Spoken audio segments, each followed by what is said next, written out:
न्यायालय की सीढ़ी कहा जाता है, जो दिन रात किसी सरकारी भत्ता दे के बिना भी लोगों की हेल्प करते रहते हैं। ऐसे अधिवक्ताओं में शुमार अधिवक्ता हमारे साथ मौजूद हैं, जिन्होंने अपने दिन रात मेहनत प्रयास से आज काफी कम समय में न्यायपालिका के क्षेत्र में कई महत्वपूर्ण स्थान प्राप्त किए। आइए उनसे बात करते हैं और जानते हैं। तो हम बात करें प्रशांत सिंह अटल जी की, जो इस समय chief standing council of UP CO chairman of board council है। आइए उनसे बात करते हैं और जानते हैं। सर, स्वागत है आपका नेटवर्क टाइम में। सर, सबसे पहले तो आपसे सराहनीय यात्रा के बारे में जानते थे, किस तरह से आप किन कठिनाइयों परिस्थितियों के बाद आज यहाँ पे मौजूद हैं? नहीं, कोई परिस्थितियाँ कठिनाइयाँ नहीं है, ये जीवन का चक्र है, ये चलता रहता है और अपने ढंग से बेहतरी से काम करना चाहिए।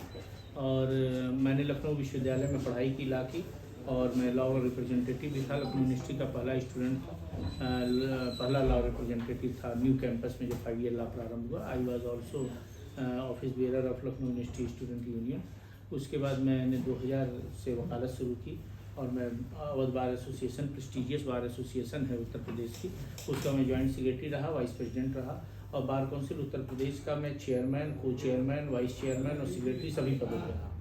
लेकिन मूल जिम्मेदारी जो है वो वकील है, हम लोग का मूल परिचय वकील का ही है और ये जिम्मेदारियां तो बदलती रहती हैं, इसका कोई बहुत नहीं। सर, जिस तरह से देखा जाए कि जो एक परिस्थितियां सामने निकल के, एक तस्वीर सामने निकल के आ रही है कि देश भर में लंबित 5 करोड़ मुकदमे आंकड़ा छू रहे हैं। ऐसे में हाल में 50वें सीजीआई ने एक स्टेटमेंट दिया था कि अदालतें लोगों के घर तक पहुंचेंगी। तो where there is law there is remedy, उनकी मंशा साफ जाहिर है। इस पर आपकी क्या प्रतिक्रिया है? देखिए, इस दिशा में निरंतर प्रयास हो रहे हैं, लोक अदालतों में बड़े निर्णय हो रहे हैं, लेकिन आप देखिए इसको लिटिगेशन से ज़्यादा हो रहे हैं इसलिए कि कहीं न कहीं प्रशासन से भी कुछ गलतियां हो रही हैं और कुछ जुडिशरी में भी वैकेंसीज हैं जिसको भरी नहीं जा रही है। जैसे 160 स्ट्रेंथ जज होने चाहिए हाई कोर्ट में और यहाँ पर मुश्किल 100। तो जब जजेज की संख्या कम रहेगी तो निश्चित रूप से वो मुकदमों की संख्या बढ़ेगी। दूसरा, आपसी समन्वय मीडिएशन के द्वारा मुकदमों को निस्तारित करने की दिशा में भी काम करना चाहिए। जैसे मैट्रिमोनियल डिस्प्यूट बहुत चल रहा है, फैमिली डिस्प्यूट बहुत चल रहा है, तो अगर कोई मध्यस्थता करके इसको बीच बचाव का रास्ता करके कर ले तो ठीक रहेगा। और मुझको लगता है कि सीपीसी में जो लेंदी प्रोसीजर है उसमें कहीं ना कहीं फिर से एक समय आ गया है कि विचार करें कि स्पीडी रेमेडी मिले। अभी माननीय मुख्यमंत्री जी ने एक बहुत ऐतिहासिक निर्णय लिया है कि 5000 रुपये में आप गिफ्ट डीड दे सकते हैं, तो उससे भी लिटिगेशंस कम होगा। जब किसी की डेथ होती है तो 4 भाइयों में आपस में मुकदमेबाजी चलती है, फिर सिविल नेचर के मुकदमे क्रिमिनल नेचर में बदल जाते हैं। तो अब ये जो प्रक्रिया शुरू हो गई है, इससे एक फ़ायदा ये होगा कि आप गिफ्ट डीड दे दिए तो एक विवाद खत्म हो जाएगा कि ये प्रॉपर्टी इनकी है, ये प्रॉपर्टी इनकी।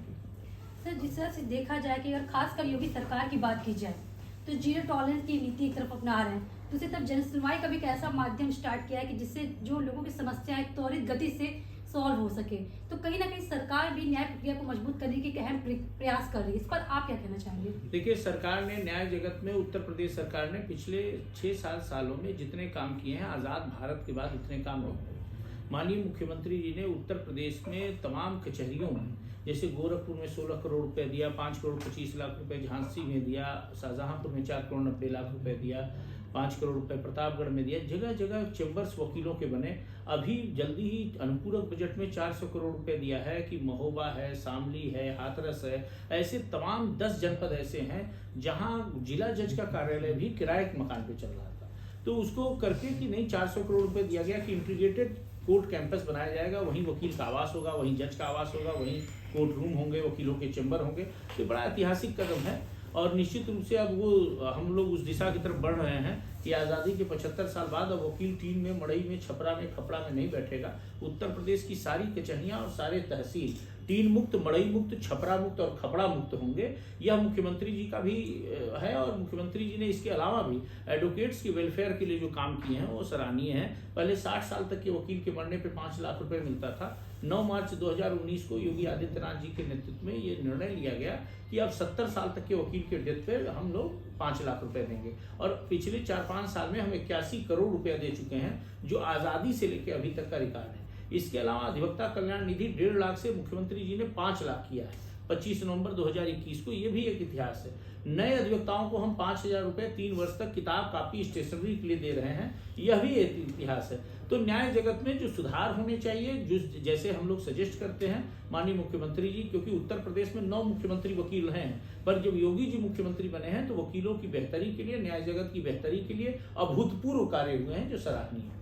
तो सर सबसे पहले एक बात आपसे कहना चाहिए, इस तरह से युवा अधिवक्ताओं की बात की जाए तो काफ़ी इंस्पायर है आपसे, तो उनके भविष्य के लिए आप क्या मैसेज देना चाहिए हमारे चैनल के माध्यम से? अधिवक्ता जो है वो समाज का और कौम से अलग कौम है, इसलिए कि हम बाकी प्रोफेशनल से अलग हैं। देश निर्माण के लिए, समाज निर्माण के लिए जो योगदान अधिवक्ता का है वो किसी का नहीं है। तो इसलिए अधिवक्ताओं को निराश न होकर इस प्रोफेशन में जमकर मेहनत करना चाहिए। देखिए, पराशर स्मृति में लिखा है कि ज्योतिषम व्यवहारम च प्रायश्चितम चिकित्सतः अजानम यो नरो भूर्यात अपराधम की अंतपर। मतलब ज्योतिषी, चिकित्सक और अधिवक्ता अगर ये पढ़े लिखे नहीं होंगे तो इससे बड़ा अपराध कुछ नहीं होगा।